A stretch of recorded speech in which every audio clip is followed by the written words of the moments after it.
Hello everyone, তো চলো আজকে আমি তোমাদেরকে আমার বুনুর বাড়ির একটা ছোট্ট ব্লগ ভিডিও শেয়ার করি। আমরা যখন পৌঁছে গেলাম তখন দেখলাম বুনু আর রায়সোনা আমাদের জন্য অপেক্ষা করছে গেটে দাঁড়িয়ে।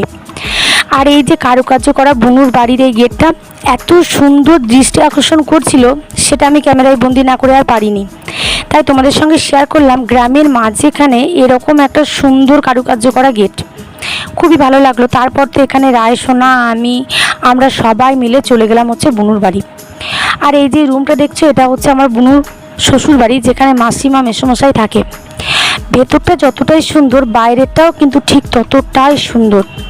কে গ্রামের যে একটা পরিবেশ সেটা কেউ বুঝতেই পারবে না, এত সুন্দর গাছপালা, ঘর দুয়ার কত সুন্দর পরিষ্কার পরিচ্ছন্ন করে রেখেছে।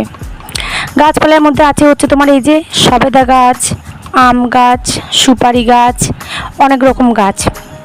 আর বাইরেরটার থেকে এত সুন্দর দেখতে লাগছিল, সে রামের পর্ণকুঠি বলে সেরকম। আর আমার তো সব থেকে ভালো লেগেছে হচ্ছে এই যে ঘরের মধ্যে আছে হচ্ছে ওদের নিজস্ব দুর্গা, যে দুর্গাকে প্রত্যেক বছর ওরা কিন্তু নিজেদের টাকা পয়সা খরচা করে পুজো করে। যেহেতু মন্দিরটা এখন খোলা নেই, তাই মাকে তোমাদের দর্শন করাতে পারলাম না।